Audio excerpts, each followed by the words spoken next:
My sister told our entire family I would amount to nothing. She said it at Thanksgiving dinner, right to my face, while everyone nodded along. 3 years later, she walked into my office with my parents and a lawyer, slid a contract across my desk, and demanded I hand over half of everything I had built. I looked at the three of them, smiled slowly, and said two words that none of them saw coming. But before I tell you what those words were, let me take you back to where this all started. My name is Sara Mitchell. I am 29 years old, and I run a boutique event planning company called Ivory Oak out of Austin, Texas. We handle corporate galas, luxury weddings, product launches, and charity fundraisers. Last year, we brought in just under $4 million in revenue.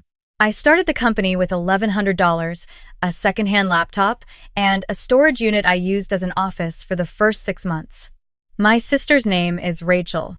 She is 5 years older than me, and she has always been the one my parents pointed to when they wanted to talk about success.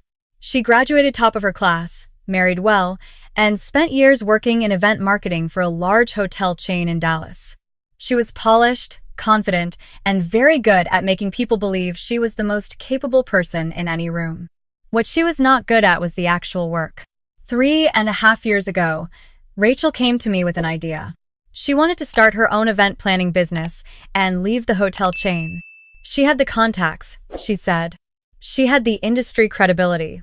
What she needed was someone who could handle the operational side, the logistics, the vendor relationships, the design concepts, all of it. She needed, in her words, someone to be the backbone while she was the face. That someone was me. I had spent 4 years freelancing in event coordination by then. I was not flashy. I did not have Rachel's social ease or her ability to walk into a room and own it, but I knew how to take a vision and make it real. I knew which florists delivered on time, which caterers could handle last-minute changes without charging triple, which lighting vendors understood the difference between warm and cold white and why it mattered. I had built a quiet reputation through word of mouth, and my clients always came back. Rachel proposed a 50-50 partnership. She would handle client acquisition and public-facing relationships. I would handle everything else. We shook hands over dinner at our parents' house, and our mother cried happy tears because her 2 daughters were finally building something together. The first 8 months were actually good. We rented a small office space in South Austin. I built out our client intake process, our vendor network, our pricing model. Rachel went to networking events and brought in our first wave of clients. We had a real rhythm. I would design the event down to the last detail, Rachel would present it to the client, and together we would execute it. It worked. Then something shifted. It started small. In client meetings, Rachel began using I instead of we when she described our process. I noticed but said nothing the first few times. Then a client emailed us after a successful gala and addressed the entire message to Rachel alone, thanking her for her creative vision, her extraordinary attention to detail, her brilliant vendor coordination. Every single thing in that email was something I had done. I was not mentioned once. When I brought it up, Rachel waved her hand. "You know how clients are," she said. "They attach to the face they see most. It doesn't mean anything." But it kept happening. Our Instagram started featuring photos of Rachel at events, with captions written entirely in first person. Our website bio for the company was rewritten and read like it was Rachel's solo venture with a small support team. I found out about that last part when a potential client called and asked to speak to Rachel's assistant. I confronted her directly one afternoon in our office. I laid it all out calmly. The email, the website, the captions, the way she spoke about the business in public. I told her it felt like she was quietly erasing me from my own company. She looked at me for a long moment. Then she said, "Sara, you're the operations person. I'm the brand. That's how this works. If clients know there are 2 of you, they get confused about who to call. I'm protecting the business." I stared at her. "You're the brand of a company I built from scratch." She tilted her head slightly. "You built a system. I built the client base. Without me walking in those doors and convincing people to trust us, your system would be running nothing." I drove home that night feeling something I couldn't name, not just anger, something heavier. The moment that ended everything came 6 weeks later. We were being considered for the largest contract either of us had ever seen. A tech company based in Austin wanted a full-service partner for their annual conference series, 4 events per year, each one with 500 or more attendees. It was the kind of contract that would change the trajectory of the entire business. We had made it to the final pitch round. I spent 3 weeks on that proposal. I built out every detail: the venue concepts, the flow of each event, the custom brand integration, the contingency plans, the budget breakdown with 3 tiers. I designed mock seating charts, created a full vendor roster with backup options, and wrote a 12-page document covering our process from first call to final walkthrough. It was the best work I had ever done. The morning of the pitch, Rachel called me from the parking garage of the client's building and told me not to come in. I thought I had misheard her. She said the client had specifically requested to meet with the lead creative, singular, and that bringing 2 people in would muddy the message. She said she would present the proposal and loop me in once they were interested. She said this would be better for us. I sat in my car outside our office for 45 minutes. Then I sent her a message that said only, "Send me the signed contract before you commit anything." She did not respond. 2 hours later, I received a call from a colleague who had been at the same pitch building that morning for an unrelated meeting. She said she had seen Rachel walking out with the client's team looking very pleased. She asked if we had gotten the contract. I called Rachel immediately. She did not answer. I called again. Then I drove to our office.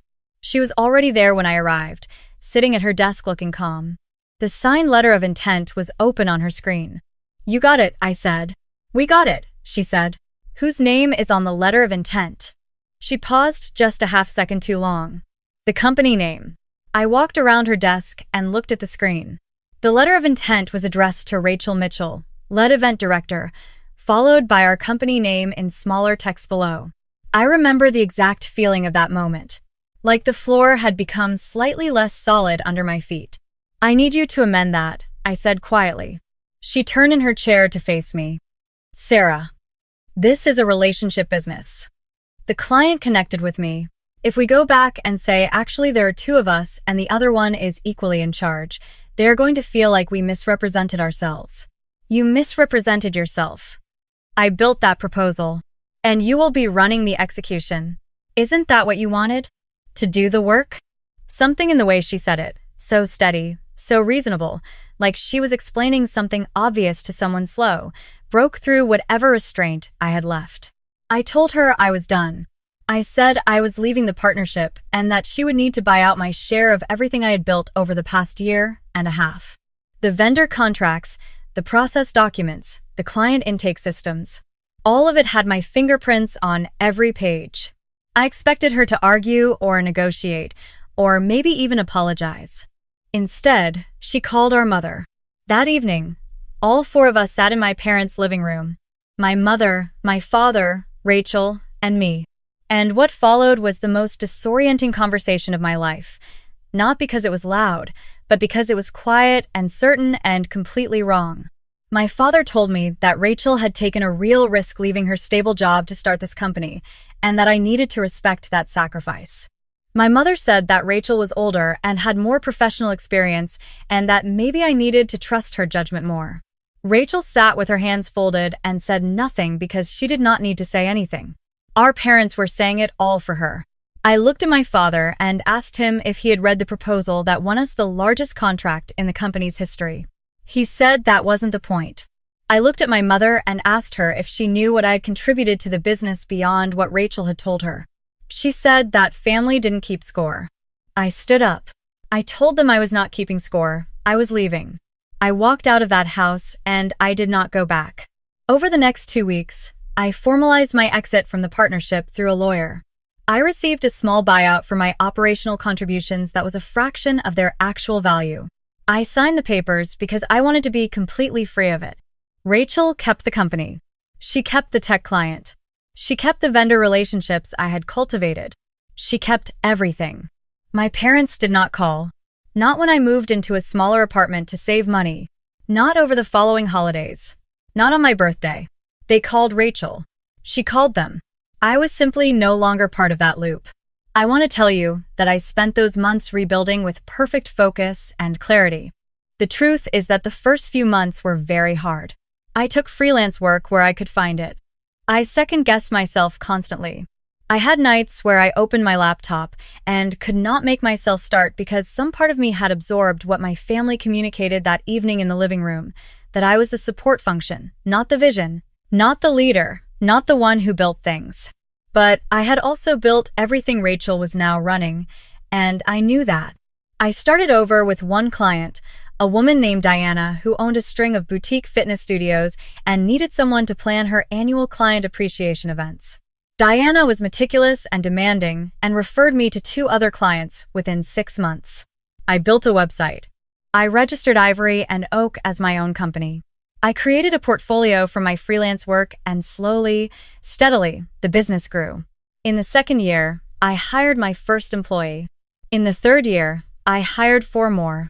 By the time I entered my 4th year of operation, Ivory and Oak had a full team, a beautiful studio office in East Austin, and a client list that included 3 Fortune 500 companies. I had not spoken to Rachel or my parents in 3 years. Then, on a Tuesday morning in March, my assistant knocked on my office door and looked uncertain in a way that immediately told me something unusual had happened. She said there were 3 people in the lobby asking for me. A woman and a man who said they were my parents, and another woman who introduced herself as my sister. I sat with that for a moment. Then I asked my assistant to put them in the large conference room and give me 5 minutes. I used those 5 minutes to send 2 text messages, one to my business attorney, one to my operations director. Then I walked down the hall. They were seated when I entered. My mother was in the chair closest to the window. My father sat beside her with his hands on the table. Rachel was across from them, dressed well, a leather portfolio in front of her. There was also a 4th person I did not recognize, a man in his 40s in a dark blazer with a legal pad. My father stood slightly when I came in, then seemed to think better of it and sat back down. "Sara," my mother said. Her voice was the same, warm on the surface in the way that always made it hard to argue with her in the moment. "I didn't know you were coming," I said. I remained near the door. "We wanted to surprise you," she said. "Why?" Rachel opened her portfolio. "Because what we're proposing is exciting, and we didn't want you to overthink it before hearing us out." I looked at the man with the legal pad. "Who is this?" "Marcus," Rachel said. "He handles my business affairs." I looked at my father. "You brought a lawyer to a surprise visit?" My father cleared his throat. "We wanted to come prepared." "Sara, I know it's been a long time."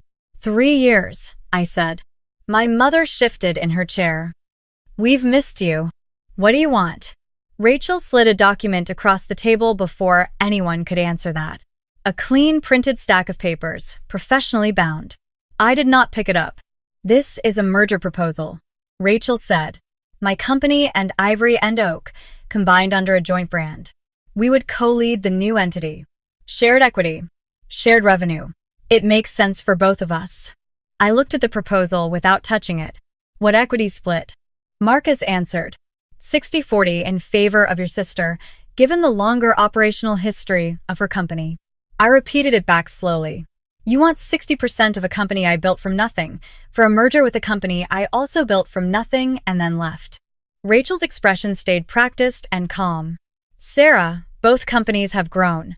Combining them would create something neither of us could build alone. Our client bases are complementary. It's the logical next step." "Whose idea was this?" "Mine," she said. "And you flew from Dallas to Austin without calling first because you were confident I would say yes." My mother leaned forward. "Sara, we're family. This is a family opportunity." I looked at her for a moment. "You didn't call me for 3 years, Mom." She pressed her lips together. "We're here now." My father spoke carefully. "Your sister's company has been going through a difficult period. A few major clients pulled back. Some restructuring happened. The merger would benefit her, yes, but it would also benefit you. The combined brand recognition. Her company is struggling," I said. No one answered that directly, which was its own answer. Rachel's composure held, but something behind her eyes tightened. "I wouldn't use that word." "What word would you use?" Marcus cleared his throat again. "The proposal is structured to be mutually beneficial. We'd encourage you to have your own counsel review it." "I will," I said. But before I do, I want to understand something. I finally picked up the proposal and turned to the last page. The equity structure, Rachel's company name listed first, mine listed as the contributing entity. You built your current client base on the contract I helped you win 3 years ago. The operational systems you're still running were designed by me. And now your business is in trouble. So you've come here to take 60% of something I rebuilt without any of your help. Rachel's jaw tightened slightly. That's not how I would characterize it. I know, I said. That's the problem. My mother started to say something about keeping this civil. I raised one hand gently, and she stopped. I'm going to be very transparent with both of you, I said to my parents. I'm not going to decide anything today, but I would like to have a full meeting. My team, her team, the numbers on the table, everything visible. Rachel looked briefly surprised, then nodded. That's fair. When? Friday, I said. Here, 2 o'clock. My father looked relieved. That's reasonable. Bring everything, I said to Rachel specifically. Your financials, your client roster, your current contract status. All of it. She nodded. Of course. I walked them to the elevator. My mother touched my arm briefly as she stepped in. She said she was glad we were talking. I smiled politely and waited until the doors closed. Then I went directly to my attorney's office 3 floors down in the same building. Here's what I had already known before they arrived. 8 weeks earlier, a former colleague who now worked in Dallas had mentioned Rachel's company in passing. She had lost the tech client, the one built on the contract I helped win, to a larger firm. 2 of her 3 senior event directors had left in the past year. She had missed delivery on a major corporate client event, which had resulted in a dispute and a partial refund. Her company's Glassdoor reviews had taken a visible downturn. She was not in crisis, but she was in a slide, and slides in this industry accelerated fast. I had not planned to do anything with that information. I was not tracking Rachel. I heard it and noted it and moved on. But when my attorney and I sat down that afternoon, I told him everything, including the original partnership exit, the undervalued buyout, and what was being proposed now. I asked him what I needed to have in that room on Friday. He told me exactly what to bring. Friday arrived gray and cool, one of those Texas mornings that almost felt like a real winter. My team had arranged the main conference room with a long table and clean materials at every seat. My operations director, my head of client relations, and 2 members of our financial team were present. My attorney sat to my left. Rachel arrived with Marcus and a woman she introduced as her finance director. My parents came separately and sat to one side, slightly out of the main formation, which told me Rachel had not fully prepared them for what a real business meeting looked like. I opened the meeting. I said that I wanted to begin with a review of each company's current standing before any proposal could be evaluated properly. I said this was standard practice for any merger consideration and that I was sure Rachel would agree transparency was essential. She agreed. My financial director presented Ivory and Oak's numbers first. Revenue, growth rate, current contracts, projected year-end. Clean, organized, strong. My attorney noted our clean legal history, no disputes, no outstanding liabilities. Then Marcus presented Rachel's company's numbers. They were not what my parents had been told. The revenue figure was considerably lower than what Rachel had suggested during the Tuesday meeting. The client roster showed 3 active accounts, 2 of which were small, recurring events with thin margins. There was a line item for a legal settlement from the event delivery dispute. The company's debt-to-revenue ratio was not something I would have wanted to walk into a merger with. My mother's expression changed first. She leaned toward my father and said something quietly. He looked at the numbers on the screen, and his face went still. Rachel kept her composure, but I could see her hands flatten on the table. These are current figures, Marcus said carefully. The company is in a transitional phase. The merger would immediately strengthen the balance sheet. My attorney looked up. It would strengthen Rachel's balance sheet. It would create liability exposure for Ivory and Oak. My father looked at Rachel. You told us the company was doing well. It is doing well, she said. We had a difficult quarter. That's normal. 2 difficult quarters. Marcus corrected gently, then seemed to realize his mistake and stopped. My operations director placed a second document on the table. I had asked her to prepare a historical analysis of both companies' origins. I looked at Rachel when I spoke. I want to put something on record, in front of everyone here. When I exited our original partnership 3 years ago, I accepted a buyout of $11,000. The operational infrastructure I had built by that point, the vendor network, the intake system, the client communication protocols, the proposal templates, represented a significantly higher value. I accepted that figure because I wanted to move forward. I'm not here to relitigate that, but I am here to be honest about what this meeting actually is. My father said, "Sara, let me finish." I said, not unkindly, "This meeting is not a mutual opportunity. Rachel's company needs a lifeline. The proposal to give her 60% of my company is not a merger. It's a request for me to rescue a business that was built partly on my work, with terms that would give me less than half of my own company." The room was quiet. My mother's voice was smaller than I had ever heard it. We didn't know the numbers were like this. Rachel turned to her. "Mom, this is not the place. You told us you were doing well," my mother said. "You told us this would be good for both of you." Rachel's composure finally cracked, just slightly. Around the edges.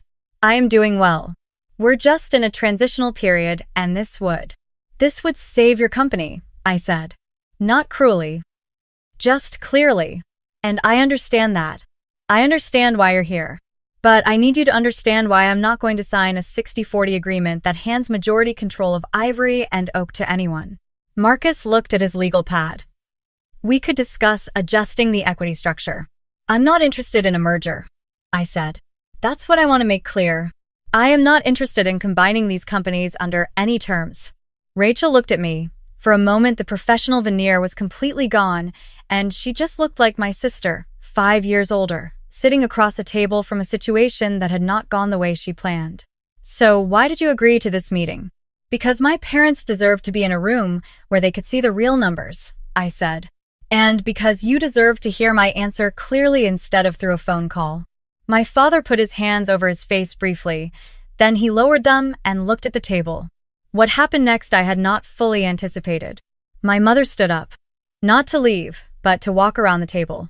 She stopped beside my chair, and she put her hand on my shoulder, and she said, "I owe you an apology. I have owed you one for 3 years."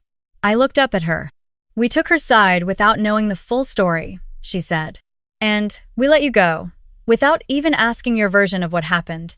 That was wrong. I am sorry, Sara." Rachel made a sound that was almost a word, but didn't become one. My father cleared his throat. "We've let too much time pass," he said quietly. "I don't know if you want to hear this right now, but we've known for a while that we made a mistake. We just didn't know how to say it." The room held very still. My attorney was studying his legal pad. My operations director was looking at the window. I had thought about this moment many times over 3 years. I had imagined being cold, being precise, being the person who accepted the apology without showing anything. I had also imagined being angry. I had not quite imagined feeling what I actually felt in that moment, which was tired and relieved and very sad about the years. I told my mother. I heard her. I told my father the same. I told them I wasn't ready to resolve 3 years in one afternoon, but that I was willing to have a conversation that was separate from business. Just us. Rachel said nothing for a long time. Then she said, "I know I haven't been fair to you." I looked at her. "Not in the original company," she said. "Not in how I handled things. And I know coming here like this was." She stopped. I was desperate, and I convinced myself it was a good idea. "I'm sorry. I am not going to tell you that one meeting fixed everything. It did not. 3 years of silence and hurt and the specific kind of grief that comes from losing people who are still alive does not resolve because someone finally says the right words in a conference room. Reconciliation, when it comes slowly, in small decisions made over a long period of time. What I will tell you is that I walked out of that building on Friday afternoon into the gray Texas air, and I felt something I had not felt in a very long time. Not triumph, not vindication. Something quieter than that. Something that felt like being fully present in a life that was entirely mine. Ivory and Oak did not merge with anyone. We continued to grow through the rest of that year, and I hired 3 more full-time employees by summer. Rachel restructured her company significantly over the following months. She let Marcus go, brought in a proper operations director, and refocused on a smaller client base she could actually serve well. I do not know all the details because I am not involved, but I know she is still running, and she is doing it more honestly than before. My parents and I had dinner the following month, just the three of us. It was awkward in the way that true beginnings always are. We talked around the hard things at first, and then, slowly, we talked about them. My father said he had always admired my work ethic more than he had said out loud. My mother said she was proud of me. I told them I had needed to hear that a long time ago. I still talk to them. Not every week, but regularly. With a kind of honesty that was never there before, because now we both know what it costs to go without it. Rachel and I have exchanged maybe a dozen messages since that Friday. We are not close. I do not know if we will be. But the conversation is open, which is more than it was. Here is what I want you to take from this. If you are someone who has been pushed to the edges of your own story by people who are supposed to be in your corner, the work you do is real. The systems you build, the late nights, the careful thinking, the 1,000 small decisions that turn a vision into something that actually functions. All of it is real and it counts, even when no one is giving you credit for it. Even when the people who are supposed to see you clearly are looking somewhere else. You are not the support function. You are not the backbone that gets to remain invisible while someone else stands at the front. You are allowed to build something with your name on it and stand in front of it and say, "This is mine. I made this." And when the people who doubted you finally come back around, you do not have to choose between letting them in and protecting everything you built. You are allowed to do both, carefully, on your own terms. That is what I chose. And on most days, it feels exactly right. If any part of this resonated with you, I would love to know you were here. Leave a comment. Tell me what you're building, or just tell me where in the world you're watching from. I read every single one. And if you know someone who needed to hear this today, share it with them. I'll see you in the next one.